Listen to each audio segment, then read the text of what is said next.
Bienvenidos a la unidad número 7 del curso. Esta es nuestra penúltima unidad, pero es una de las más grandes. Y específicamente pues vamos a iniciar la unidad de Animalia o del grupo que comprende a todos los animales. Nuestros objetivos de aprendizaje pues es diferenciar, o son más bien diferenciar las características del reino Animalia y de los grupos que lo conforman y explicar en esta primera ocasión cómo sucede el desarrollo embrionario de los distintos grupos de animales y qué características exclusivas tiene cada uno de acuerdo a ese desarrollo embrionario. Vamos a empezar definiendo lo que es un animal y estos organismos se caracterizan por la ausencia de pared celular. Eso quiere decir que sus células no tienen ningún tipo de pared. La única estructura que resguarda o que separa la célula del exterior es la membrana citoplasmática. Estos organismos van a tener colágeno como parte de su matriz extracelular y esta proteína pues va a ser importante para muchas de las estructuras que van a formar los animales en su plano corporal. Además, la gran mayoría de estos en algún punto de su ciclo de vida tienen la posibilidad de movimiento activo, es decir, de locomoción. Son todos organismos heterótrofos por ingestión, todos son multicelulares y las dos características que los definen separados de otros grupos son primero la presencia de genes Hox y segundo un desarrollo embrionario que tiene un estadio de blástula. Vamos a empezar definiendo qué son los genes Hox. Los genes Hox son genes que llamamos genes somióticos o genes regulatorios que determinan el plan corporal, en este caso de los animales. Tienen una estructura homeobox, es decir, que su secuencia de ADN produce una proteína que controla la activación de otros genes y por eso es que decimos que son genes regulatorios. Estos son genes que controlan en cascada muchos otros genes y pueden inducir ya sea la activación o eh, digamos, la inactivación o el silenciamiento de genes particulares en un punto del plano corporal. Eso hace que estos genes ayuden a especificar, por ejemplo, qué formar en cada segmento corporal. Es decir, formar patas, formar alas, formar estructuras como antenas, formar estructuras como una cola, por ejemplo, formar dientes o no formar dientes. Básicamente estos genes son los que dictan qué estructuras se van a formar en qué posición del plano corporal del animal. Estos genes han evolucionado por eventos de duplicación y divergencia. Eso quiere decir que en los primeros animales pues había genes con esta estructura regulatoria y probablemente una familia de estos genes nada más, pero por eventos de duplicación, es decir, de generar una nueva copia idéntica, se han ido aumentando conforme han evolucionado los animales. Estas copias que originalmente inician como copias idénticas, luego van acumulando mutaciones que hacen que divergen o que cambien de esa estructura original. Y eso nos da como resultado nuevas familias de genes Hox. Acá vemos un pequeño cladograma que busca representar la estructura de estos genes que tienen función regulatoria del plano corporal y cómo a partir de las esponjas, que son algunos de los animales más simples, vamos a obtener este grupo de genes y poco a poco, conforme vamos avanzando en la línea evolutiva y llegamos a peces, mamíferos y aves, vamos a ver muchas familias de estos genes distribuidas en distintos cromosomas en distintas partes del genoma y que controlan distintos aspectos del plano corporal. La segunda característica que mencionamos es el desarrollo embrionario con un segmento o con una estructura llamada blástula. Y esto es muy característico de los animales, ya que todos los otros organismos que hemos visto usualmente forman pues, la fusión de los gametos, hay un estadio de división celular e inmediatamente se forma un cigoto. que eventualmente pues va a formar el embrión. En este caso, el cigoto justo se forma después de la fusión de los gametos. Este cigoto tiene el mismo volumen que la ova femenina y a partir de este punto se experimenta una serie de divisiones mitóticas que llamamos segmentación. Esta serie de divisiones mitóticas inicia en orden. Sucede una primera división que genera dos células hijas. Luego tenemos un segundo evento de división que genera 4. Luego otro evento de división que va a generar 8. En este punto de 8 células, entonces usualmente pasamos a un estadio que empieza a llamarse mórula. Y este estadio de mórula puede llegar desde las 8 hasta las 32 células usualmente. Y en este punto, entonces, se reagrupan las células en lo que llamamos una blástula. La blástula es una esfera hueca de células con un tamaño mucho más pequeño que la del cigoto y que adentro tienen una cavidad o un espacio vacío llamado blastocelo.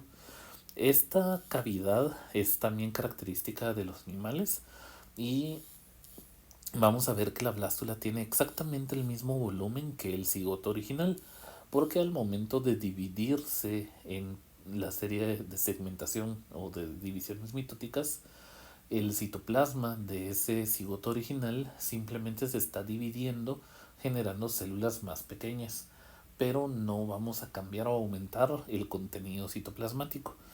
Por eso es que la blástula tiene el mismo tamaño que el cigoto. En este punto vamos a parar para hablar de las posibles diferencias en cuanto a la segmentación y luego vamos a regresar con la segunda mitad del diagrama que continúa en esta slide. Entonces, como dijimos, el tamaño y el contenido celular va a depender de cómo era el cigoto original. Y ese cigoto original va a depender de la ova, que en animales suele recibir el nombre de óvulo, que no debemos confundir con el término botánico de óvulo. Pues esta ova va a contener un contenido, valga la redundancia, de yema, que es una mezcla de compuestos nutritivos, proteínas, fosfolípidos, algunas vitaminas que llenan este citoplasma. Este contenido va a variar de grupo de animal en grupo de animal y solemos dividir las ovas en isolécitas, telolécitas o en una versión intermedia dependiendo su cantidad de yema y la distribución de esa yema, eh, dando idea a que un huevo isolécito tiene pues una menor cantidad de yema que un huevo telolécito. Entonces, la segmentación, que es este proceso de división mitótica continua, va a poder seguir dos vías. Una división holoblástica, es decir, cuando la célula se divide por completo y todo el contenido citoplasmático se divide equitativamente, es decir, la yema se distribuye equitativamente en las células hijas. Y la otra opción es la división meroblástica, en el cual la división no es equitativa y hay una de las células hijas que retiene un mayor contenido de yema, básicamente separando dos polos o dos sitios activos. Un sitio de división activa que vamos a llamar el polo animal y un sitio de división pasiva que va a acumular el gran contenido de yema que vamos a llamar el polo vegetal. Dependiendo de cada grupo de animales, entonces la segmentación, además de ser holoblástica o meroblástica, puede seguir un plano de división, ya sea radial o espiral. Y eso es lo que vemos en esta imagen. En el plano de división espiral, las células van a tener un ángulo de división. Y eso quiere decir que después de la primera división celular, las células hijas van a formarse en un ángulo, en una dirección más o menos de 45 grados a partir de la célula originaria. Y en la siguiente división vamos a volver a cambiar el ángulo hacia el otro sentido siempre con este plano de 45 grados. Eso va a ocasionar que, si lo vemos desde la parte superior, el plano de división o la segmentación vaya a verse como formando una espiral. Mientras que en otros organismos el plano de división es radial, y es decir, que se divide exactamente en 90 grados, lo cual va generando solo una acumulación de células unas sobre las otras, pero sin esta eh, especie de espiral que se forma. Esto también entonces divide a los grupos de animales, porque hay algunos que van a seguir una típica división en espiral, mientras que otros van a seguir la típica división radial. Si juntamos todas estas variables, entonces vamos a tener muchos posibles grupos de animales que comparten segmentaciones diferentes. Vamos a tener aquellos que son holoblásticos, es decir, que distribuyen el citoplasma equitativamente en su división celular, pero que van a tener un huevo isolécito o una ova isolécita o una ova mesolécita, eso depende del contenido de yema, y pueden tener un plano de división radial o espiral. Incluso hay algunos otros planos de división un poco más complejos, como el rotacional o el bilateral. Para fines del curso de biología general, nos vamos a quedar solo con reconocer que existen estas variables, pero no vamos a asignar cada variable a cada uno de los grupos, porque hay muchos filos de animales diferentes. Simplemente vamos a relacionar las variables generales con los grupos más importantes en cuanto a la división evolutiva. Entonces, recordando pues este punto importante, tenemos divisiones que son holoblásticas, equitativas, meroblásticas, que forman dos polos, un polo vegetal y un polo animal, o es decir, no es equitativa la división de la yema. Y luego pues vamos a tener huevos que son isolécitos, telolécitos o que pueden ser mesolécitos, y los planos de división pueden ser radial o espiral, o en algunos casos pues bilateral o rotacional. Regresando al diagrama que habíamos dejado entonces pendiente, después de que se da esta segmentación con cada una de estas variables que acabamos de hablar y se forma la blástula, comienza un proceso llamado gastrulación, que es la siguiente etapa del desarrollo embrionario en los animales. La gastrulación va a ser un proceso por el cual se va a formar una invaginación, es decir, un hundimiento en esta esfera hueca que era la blástula, y por lo tanto una capa de células va a doblarse hacia adentro del espacio hueco que se había formado, que habíamos llamado blastocelo, y va a generar entonces este crecimiento o este hundimiento de células hacia ese espacio. Ese proceso se llama gastrulación, y esa capa de células que se está yendo hacia adentro va a formar el tubo gástrico. Por eso esta etapa se llama gastrulación. Entonces, cuando esta etapa comienza, vamos a formar una gástrula. La gástrula entonces va a tener un remanente del blastocelo que cada vez disminuye, una capa interna de células, que es la capa que se está hundiendo hacia adentro, que vamos a llamar endodermo, y una capa externa de células que vamos a llamar ectodermo. Además vamos a tener una nueva cavidad interna dada gracias a ese doblez, que se va a llamar arquenterón, y vamos a tener una abertura a partir de la cual se está generando el hundimiento, que vamos a llamar blastoporo. Estas son las partes importantes de una gástrula, y para ayudarse a imaginarla, básicamente pueden pensar en un globo y piensen que están hundiendo un lápiz o una estructura sobre ese globo. La forma en la que se dobla la parte externa del globo hacia adentro sería lo que está sucediendo en la gastrulación. En esta imagen vemos una representación de esa gastrulación que, recordemos, comienza cuando este grupo de células en uno de los polos se aplana y se pliega o se dobla hacia adentro. Este proceso entonces nos genera, como dijimos, dos capas de células. Una capa interna que llamamos endodermo y una capa externa que llamamos ectodermo.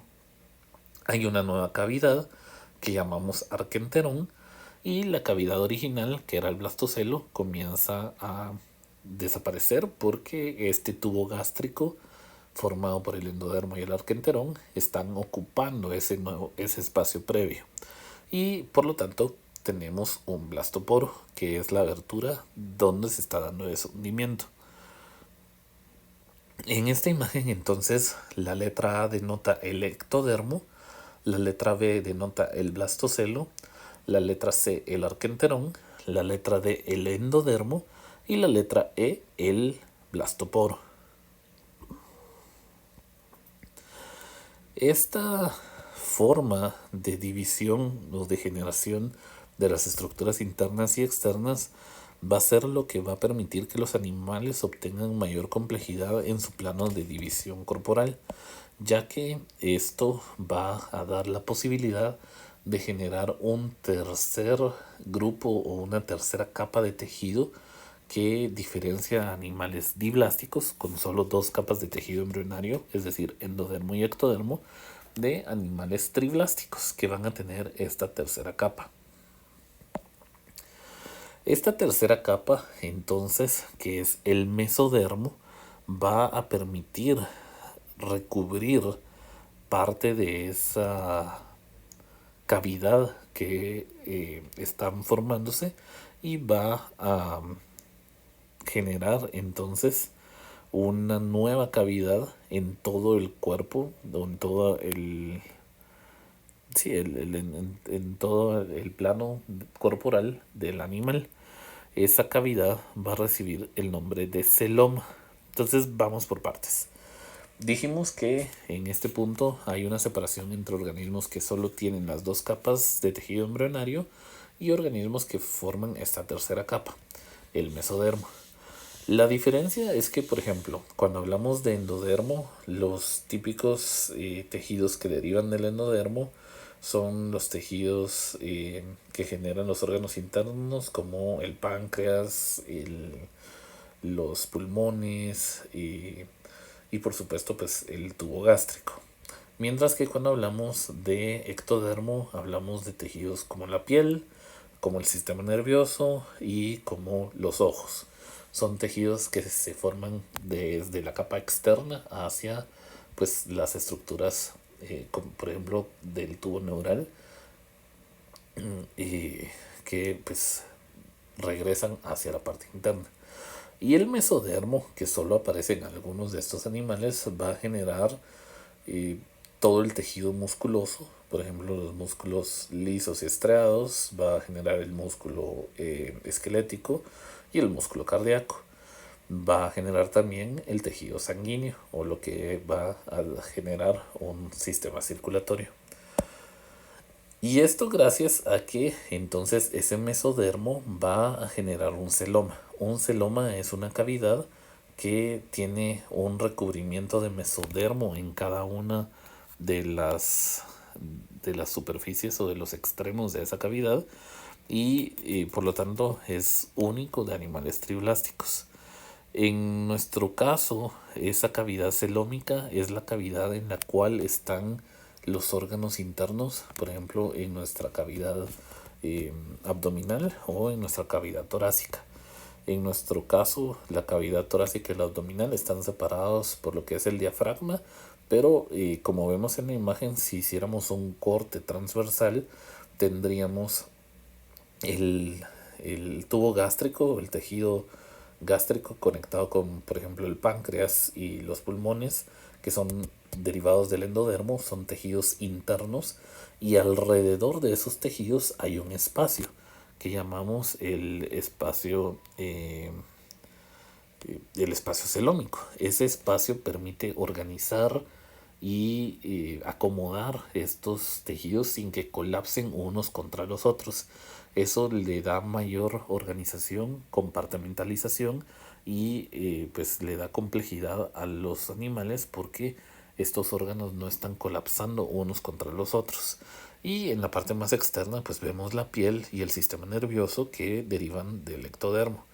Entonces este mesodermo real ayuda a que tengamos esa segmentación dentro del cuerpo y que esa segmentación permita complejidad, porque por ejemplo permite que respiremos eficientemente, permite que haya un movimiento gástrico eficiente, que haya un sistema circulatorio cerrado y pues todo está recubierto de una capa de tejido muscular, tanto en la parte interna, por ejemplo, el tubo gástrico, pues tiene músculo liso que permite el movimiento peristáltico, pero también la parte externa de esta cavidad va a tener músculo que luego está rodeado del peritoneo y que está rodeado de tejido graso.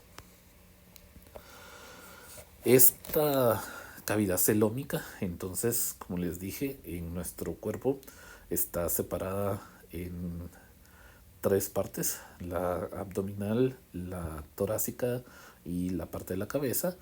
Y en cada una de ellas tenemos órganos internos y tenemos este espacio en el cual los órganos pueden moverse, pero no colisionan o no colapsan unos contra los otros. Esto permite compartimentalización y ayudó en la etapa evolutiva de los animales a que estos sistemas de órganos evolucionaran de forma más eficiente, se dividieran las tareas y fueran más especializados.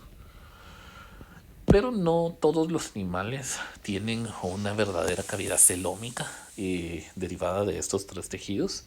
Existen organismos que son acelomados, donde no hay una cavidad como tal, ya que tanto el endodermo, el ectodermo y el mesodermo están unos contra los otros sin formar una cavidad, y por lo tanto estos organismos suelen ser de menor tamaño y usualmente aplanados porque no tienen esa capacidad de acomodar los órganos internos. Tenemos luego la posibilidad de ser pseudocelomados, donde sí hay una cavidad corporal, pero solo está parcialmente cubierta por el tejido derivado del mesodermo. Como vemos en esta imagen, el tubo gástrico está básicamente en el espacio flotando, no está anclado al tejido mesodérmico, que es tejido muscular, y por lo tanto estos organismos tampoco pueden compartimentalizar y dividir el espacio para acomodar los órganos. Son los organismos verdaderamente celomados como nosotros los que van a tener esta cavidad corporal, es este espacio, pero que está cubierto del tejido mesodérmico en todas sus en todos sus extremos. Como vemos ahí, el tubo gástrico en amarillo está recubierto de esta masa muscular rosada, y a su vez pues el resto del ectodermo también tiene contacto con esa masa muscular, lo cual crea un espacio entre entre todos estos tejidos, que es el verdadero celoma. Bueno, los animales triblásticos entonces se dividen en dos clados importantes, donde retomamos la importancia de la división embrionaria, que son los protostomados y los deuterostomados. La próxima semana vamos a estar hablando de los grupos que son diblásticos, es decir, que solo tienen dos capas de tejidos, y de los grupos que son triblásticos. Dentro de los triblásticos vamos a hablar entonces de los protostomados y de los deuterostomados. Y la diferencia es que tienen un proceso de división embrionario que es particularmente diferente.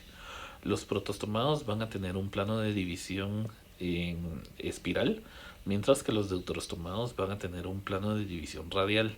A la hora de la segmentación, entonces vamos a ver cómo entre los estadios de 8, 16 y 32 células cambia ese plano de división, como vemos acá en la imagen. En deuterostomados es radial y en protostomados es espiral. También la forma en la que se origina el celoma y el tejido mesodérmico es diferente en ambos. En el caso de los protostomados, el tejido mesodérmico decimos que es esquizocelo. Eso quiere decir que las masas de mesodermo se dividen y al dividirse forman el celoma o dejan ese espacio celómico entre esas masas de mesodermo, mientras que en los deuterostomados vamos a decir que es enterocelo.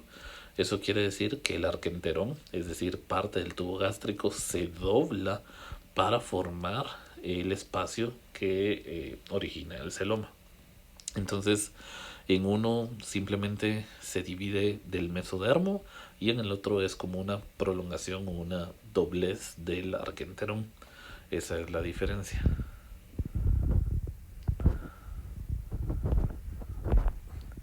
Finalmente, el destino del blastoporo es diferente en los dos.